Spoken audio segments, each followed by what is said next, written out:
Yes. Wyoming, Greg Shaver. Yes.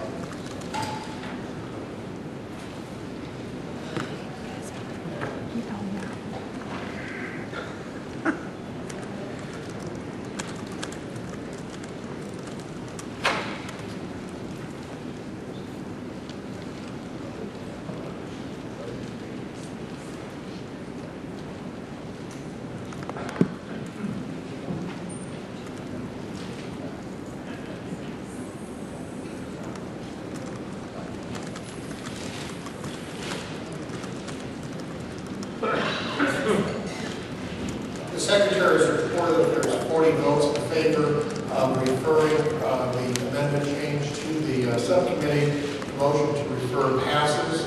We'll move on next now to the next order of business.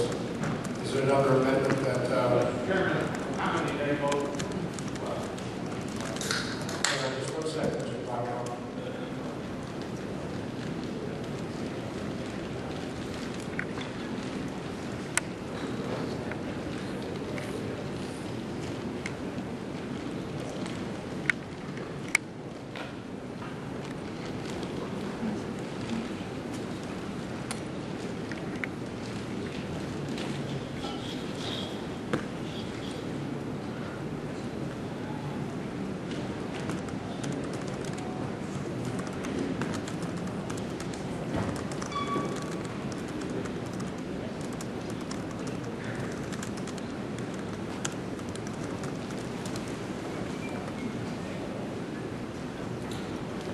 There are 10 no votes on the referral, so the motion passes 40 to 10 to refer the amendment to the subcommittee. Chair calls on Mr. McCall. Glenn McCall, National Committeeman in South Carolina. Mr. Chairman, I would like to move that we pass the other two proposed amendment rule changes to the subcommittee for review or refer. And there is a motion and a second. Mr. McCall, do you wish to speak to your motion? Yes, sir. Since we have gone through with the last proposal change and it's going on to the subcommittee, I think it's only proper that the two remaining proposals go through that process as well. Point of order, Mr. Chair. Mr. Ryder? Technically speaking, Mr. Chairman, I believe you have to have a motion on the floor before you can have the motion. Yeah, we were just discussing that with council. So that's where I was going, Mr. Chairman. So, I think the chair is going to rule the motion of the second out of order due to content, and I am calling upon you for further comment, and then Mr. Smack, I promise we'll get to you. Well, my next comment as a motion is that I had previously submitted to Rule 17, correcting the inconsistency between 17A and 17F, and I move its adoption. We have a motion and a second on the floor on Rule 17 by Mr. Ryder. Is there debate?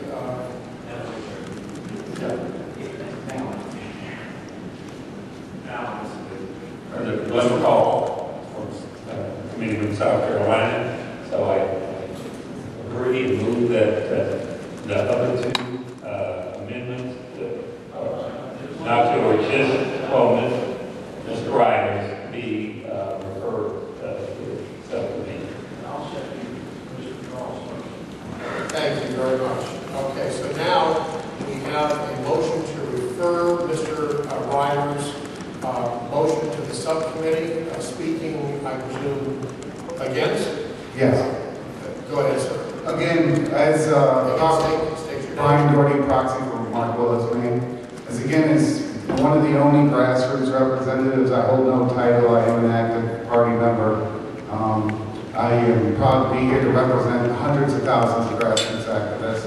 And I would emphatically ask that this committee vote to not refer these to any subcommittees, just off the basis, again, that these amendments are, there's a lot of controversy about about the way that these rules were passed. And until we receive a formal hearing to determine that we are working within a framework of the rules that were passed according to the proper procedural process, we should not be invoking potentially illegitimate rules in order to amend other potentially illegitimate rules.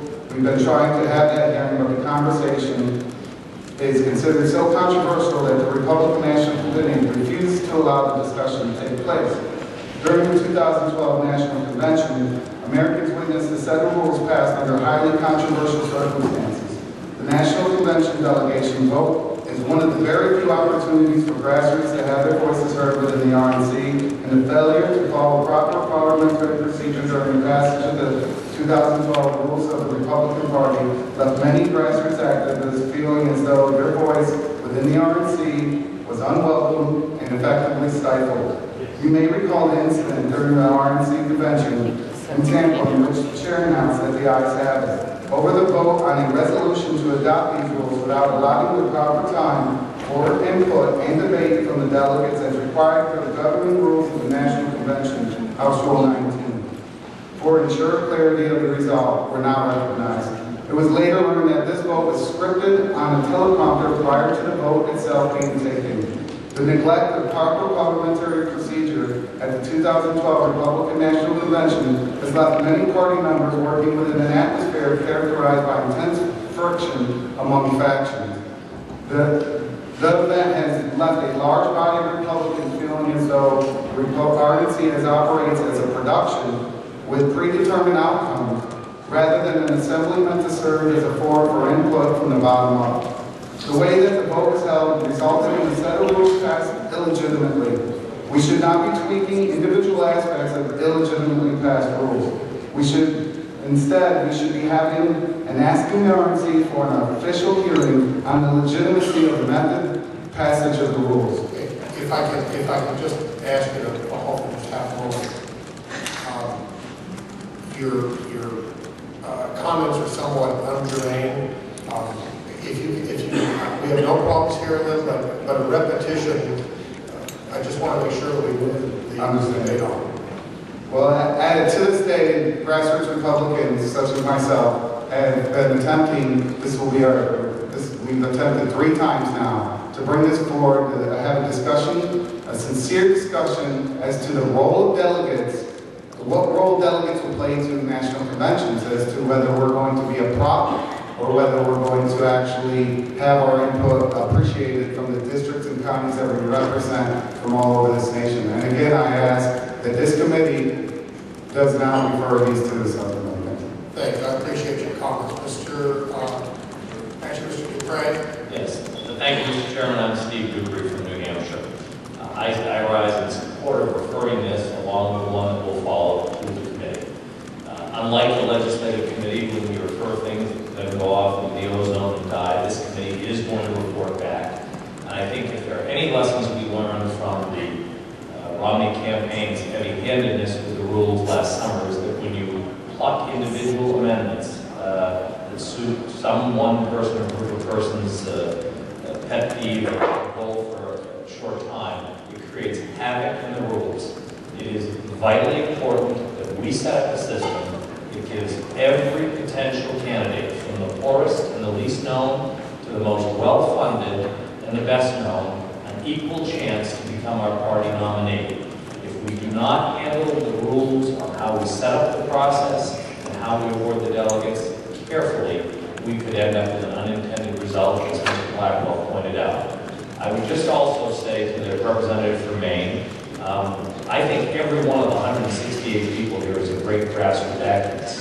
We welcome the ones who've come lately. They're a great addition to our party, but there are a lot of us who have been holding signs and working in polls and got involved in politics when we were 9 and 10 years old. In my case, holding a Goldwater sign. So while I welcome all the new activists that have come into our movement, I would take a little bit of umbrage at the suggestion that all 168 of us are not great grassroots activists. And I sort of resent the characterization that some of us are not. We are. I would also say, while I have deep respect for the concerns that were raised about how we did the voice vote on the rules, I think those of us who have been here process of conventions, which we are looking at, is the scripted time in which we get our message across on national TV. And I think in your heart of hearts, if we really thought about it, notwithstanding guest yelling, whether we had a long debate, if we went through a roll call on those rules, even though there were some that I found repugnant in the way they were altered our normally working rules committee, they would have been overwhelmingly adopted. The election is over. Unfortunately, we lost it. Let's get over it, as Governor Christie said. Let's not look back at that. Let's let this committee do its work and come up with a set of rules that gives everyone, as a candidate, from the least known to the best known, a fair shot. I have confidence that they will do that, so I support the idea of referring all these suggestions to this committee that will start work. But my main point is every single one of the 168 members of this committee is a great grassroots activist, not just the newest ones. Thank you. If I can remind all members that your comments are to be made to the chair, and we're not going to have a back and forth between members on he said, she said here. So on that basis, I ask for Mr. Little. Mr. Chairman, I'm in favor, so I think I need to defer to. Okay. I'll speak. Mr. Smack? James Smack, National Committee Man from Nevada. Thank you, Mr. Chairman. The reason why I would suggest that we take this up today, even over and above and beyond even my own rule change that I submitted, would be that we really need to correct a conundrum in the rules. And Mr. Ryder pointed this out to me when he sent this to me. And honestly, I think it's something we ought to correct sooner rather than later. And the fact of the matter is the reason why this statement is being omitted is because it is directly in violation of another one of our rules. And the rule in question, as I drop everything on the floor, is 17F1, which says no member of the Republican National Committee from the offending state shall be permitted to serve as a delegate or alternate delegate to the National Convention. Therefore, I suggest that this takes a little bit higher priority to get corrected because we have that conundrum. Right now, our rules say, well, we seat the members, but we don't seat the members.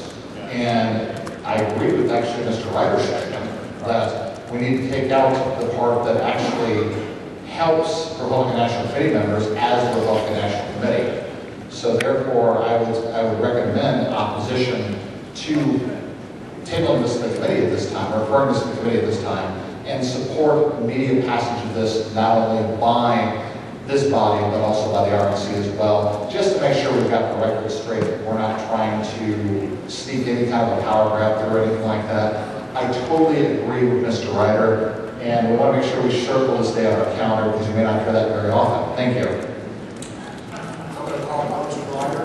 Yes, if I can respond to that directly, I mean, the reason that you don't want to resolve this issue today, before the subcommittee has had an opportunity to review this, is you're not sure which way to resolve. There are two ways, obviously, to resolve the inconsistency between 17A and 17F1.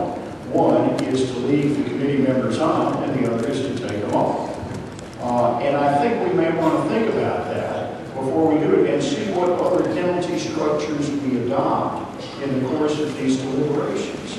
And that illustrates the point for referring all of these matters to the subcommittee so they can be reviewed comprehensively. The other thing that needs to be noted is we have a full year to complete this process. Under Rule 12, the deadline for adopting amendments to the rules prior to the next convention is September 30th, 2014. So we've got 3 meetings, the January meeting, the spring meeting, and next summer's meeting, in which to consider these and move them to the floor of the general session for a full vote. So we've got time. I think we should take the time, and I think we should consider all of this carefully. Thank you, Mr. Chairman. Thank you, Mr. Ryder. Mr. Little? Mr. Chairman, I would like to call a question. Question's been called. Is there any further debate at this time? Seeing none, we're going to go ahead and vote on the motion to close the debate. All those in favor of closing the debate on the matter of referral of Mr. Ryder's amendment request, please say aye. Aye. All those opposed say nay. The ayes have it.